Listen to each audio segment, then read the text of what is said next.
বৈষম্যটা হলো আমরা স্টেজের উপরে বসা আছি, হোক এটা ট্রাকের উপরে, অসুবিধা নাই, আমরা একটু উঁচুতে আপনারা সমতলে। আচ্ছা, এটাও মানলাম, হয়তো একে অন্যকে দেখার সুবিধায় এই অ্যারেঞ্জমেন্ট করা হয়েছে, কিন্তু আপনাদের মুখটা সূর্যের দিকে আর আমাদের মুখটা ছায়ার দিকে। কষ্টটা আপনাদের বেশি হচ্ছে, দীর্ঘক্ষণ ধরে আপনারা বসে আছেন। এখানে হয়তো বা আয়োজকদের এর বাইরে কিছু করার ছিল না। এই অনিচ্ছাকৃত যে বৈষম্য, আশা করি আল্লাহ তাআলা আমাদের ক্ষমা করবেন, আপনারাও ক্ষমা করে দেবেন। শ্রমিকদের প্রতি আমার একটু ভালোবাসা, অন্যরকম অনুভূতি আছে। আমি বিশ্বাস করি, অন্তর থেকে বিশ্বাস করি, শ্রমিকরা রক্ত পানি করা, ঘাম জড়িয়ে যে অর্থ জোগাড় করে এটা হালাল।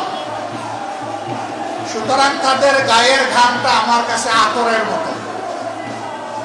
আমি যখন কোথাও কোনো শ্রমিকের সংস্পর্শে যাই, কেউ কেউ তাদেরকে হাত মেলানো থেকে বিরত রাখতে চায়, আমি টান দিয়ে বলি, আসো ভাই, তোমার সাথে একটু বুক মিলাই, কারণ তোমার বুকের ঘামটা আমার জন্য আতর, সুগন্ধি, সৌভাগ্যের কারণ, তোমার রুচি হালাল। আল্লাহর হাবিব বলেছেন, ওই সমস্ত গরিব দুঃখী মেহনতি মানুষ সচ্ছল মানুষদের চাইতে 500 বছর আগে আল্লাহর জান্নাতে প্রবেশ করবে। আমি কেন তাদেরকে সম্মান করব না, কেন শ্রদ্ধা করব না, কেন ভালোবাসবো না? অবশ্যই আমাদেরকে ভালোবাসতে হবে। আজকের এই স্টেজটা মাশাআল্লাহ শ্রমিকদের দখলে। আমি তো আছি আপনাদের রুহানি সহকর্মী, কিন্তু একদম জিসমানি সহকর্মী হচ্ছেন সেক্রেটারি জেনারেল জামাতে ইসলামী। তিনি শ্রমিক কল্যাণ ফেডারেশনের কেন্দ্রীয় সভাপতি ছিলেন। এরপরে বসা আছেন আমাদের নায়েবে আমিরদের মধ্যে যিনি বয়সে জ্যেষ্ঠ, জনাব অধ্যাপক মুজিবুর রহমান সাহেব, তিনিও আপনাদের কেন্দ্রীয় সভাপতি ছিলেন। এরপরে আরেক নায়েবে আমির, তিনি বর্তমান কেন্দ্রীয় সভাপতি। একজন মাত্র নায়েবে আমির বাকি আছে, ডক্টর সৈয়দ আব্দুল্লাহ মোহাম্মদ তাহের। আমি ভাবতেছি তাকেও কোনদিন কান দিয়ে আপনারা কেন্দ্রীয় সভাপতি বানায় নেবেন, আর আমার পালা শেষে ইনশাআল্লাহ।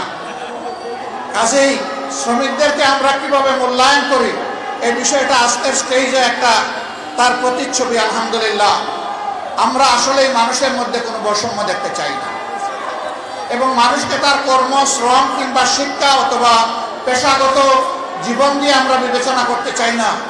মানুষ আশরাফুল মখলুকাত, দল ধর্মের ঊর্ধ্বে উঠে আমরা মানুষকে সম্মান জানাতে চাই, এবং এরকমই একটা বাংলাদেশ গড়তে চাই। সেই বাংলাদেশটা আল্লাহর কোরআনের ভিত্তিতেই সম্ভব, রাসূল মুহাম্মদ সাল্লাল্লাহু আলাইহি সাল্লামের মাদানী শাসন ব্যবস্থার মাধ্যমে সম্ভব।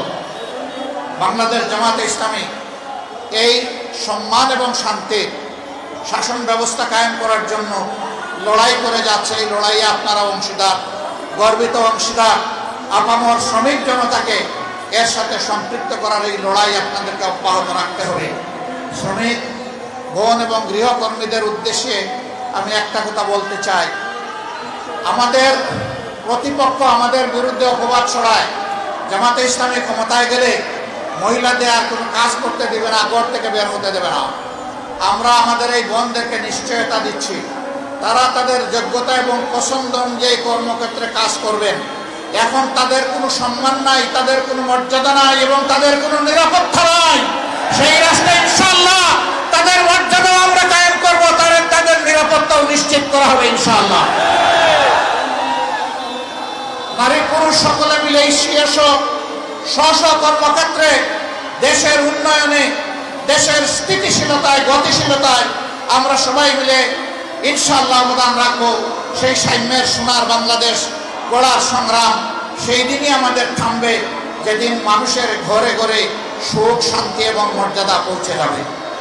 আল্লাহ রাব্বুল আলামিন সেই বাংলাদেশ গড়ার পথে, কোরআনের শাসন কায়েম করার পথে আমাদের সকলকে হাতে হাত মিলিয়ে, কাঁধে কাঁধ মিলিয়ে আমাদেরকে কাজ করার তৌফিক দান করুন।